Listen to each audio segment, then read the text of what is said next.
Welcome to Relevant Happenings. Video will be looking at the relevant happenings of the day. The opposition parties raise Pegasus spyware issue in Parliament. We'll also look at why the European Union unveiled a proposal to levy the world's first carbon border tax.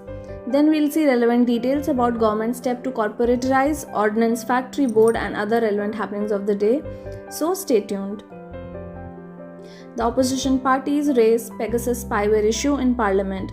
What's a Pegasus spyware? How and what it can do? And can you detect it? Let us find out.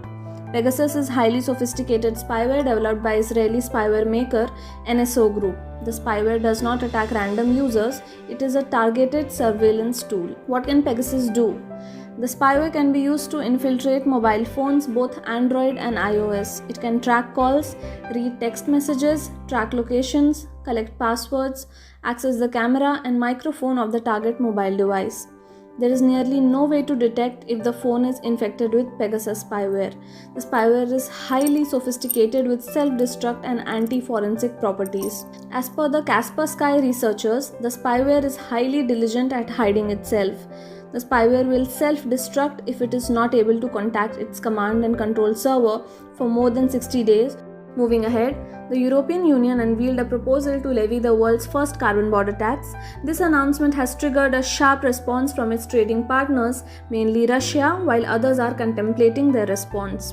The total EU imports from Russia amounted to Euros 145 billion in 2019, making the bloc Russia's largest trading partner. On the other hand, Russia is the EU's fifth largest trading partner.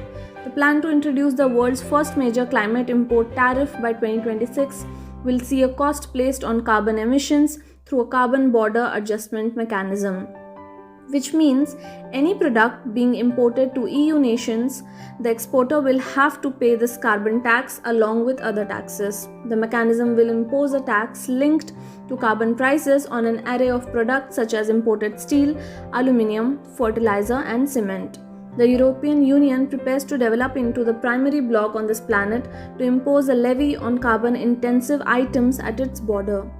The Democrats within the US had also advocated for a carbon border tax last week. Canada has also been debating on such a move. Moving ahead to the next happening, Union Cabinet has approved a plan to corporatize the Ordnance Factory Board. It is an umbrella body for the ordnance factories and related institutions and is currently a subordinate office of Ministry of Defence. The first Indian ordnance factory was set up in the year 1712 by the Dutch company as a gunpowder factory in West Bengal. Ordnance Factory Board has two groups. The Ammunition and the Explosives Group will be engaged in production of ammunition and explosives, and its Vehicle Group will engage in production of defence mobility. So what will change after this decision? According to the plan, the 41 companies will be grouped under the new entities that will function like any other existing defence public sector undertaking like Hindustan Aeronautics Limited or Bharat Electronics Limited. The decision was made because of Comptroller and Auditor General report on the ordnance factories, which stated that production in factories continued to fall short of targets and that the various ordnance factories could achieve targets for only 49% of items in 2017 to 18.